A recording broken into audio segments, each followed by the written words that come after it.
Good afternoon, good people. I hope you guys are well. If you haven't already, I should probably say this. My name is Joya. Thank you guys for being here. If you haven't already, please go watch my Tokyo video. I had a ball in Tokyo. It was super fun.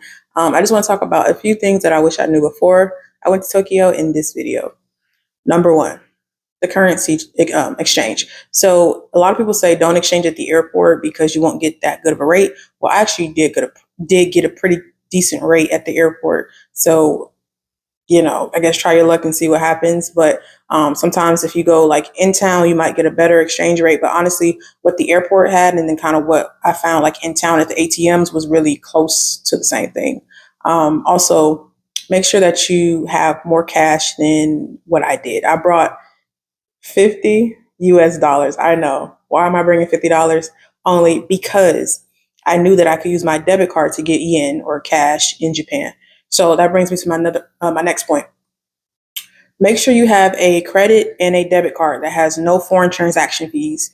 I wish I knew this prior to me going. I found out I looked this up like a few days before, so it was way too late for me to get a debit card. But I do have a Capital One card that doesn't have any foreign transaction fees, but it's a credit card. So I use my Capital One credit card to make purchases, meaning like if I went to the store and I wanted to go to like 7-Eleven, I just use my Capital One credit card, right? And just put it on my credit card. But when I wanted to get cash, because I exchanged 50 US dollars, so I needed more cash, right? For certain things such as the taxi rides and other little vendors, I went to 7-Eleven and I had to use my debit card, which is a Wells Fargo card. But they do have transaction fees. So when they have a transaction fee for the ATM, so when you actually get cash, I don't want to misspeak, but I'll go in my account and figure out the exact amount and then I'll kind of put it in the video.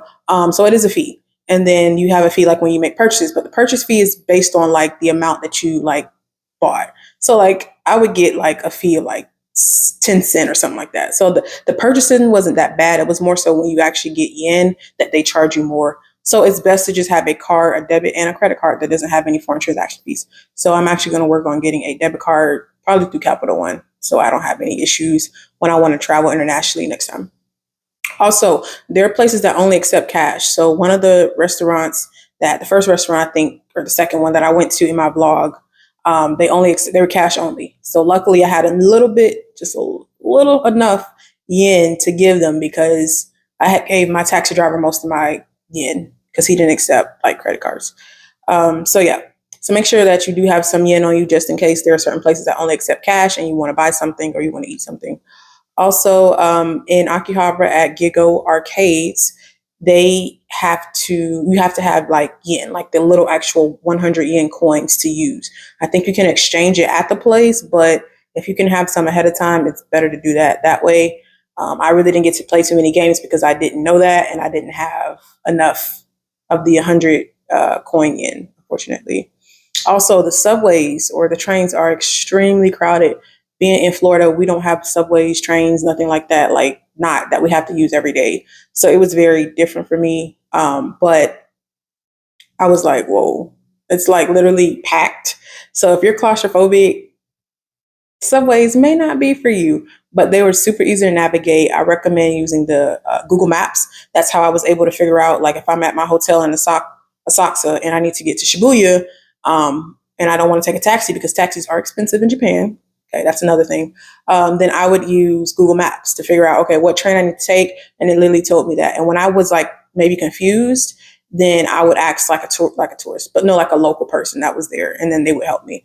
But a lot of the times, I didn't really need to ask anybody unless I made a mistake and not actually read the signs, because that's another thing in Japan. Like in the subways, sometimes there are subways that like they're two different. It's the same subway, but it's going two different directions or whatever. So they'll have a subway that's going from like say 1 to 9, and then they have one that's going from 10 to 20. And if you're not on the right side, you're going to be going in the wrong direction.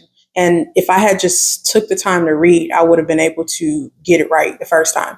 So that happened to me like twice, but it wasn't anything that was just uncomplicated to figure out. I just kind of had to slow down. I was in a rush, and so that's kind of why I was like going the wrong way. So give yourself time to navigate the subways when you're in Japan because you may not know how to do it, especially if you come from a place like me where people drive all the time. Let me see what else. Talk about subways. Also, they don't really have trash cans like in Japan like that. So if you need a trash can, good luck. Good luck. Like in the street, like I was looking for trash cans, couldn't find them. I realized that that's part of just their thing in Japan.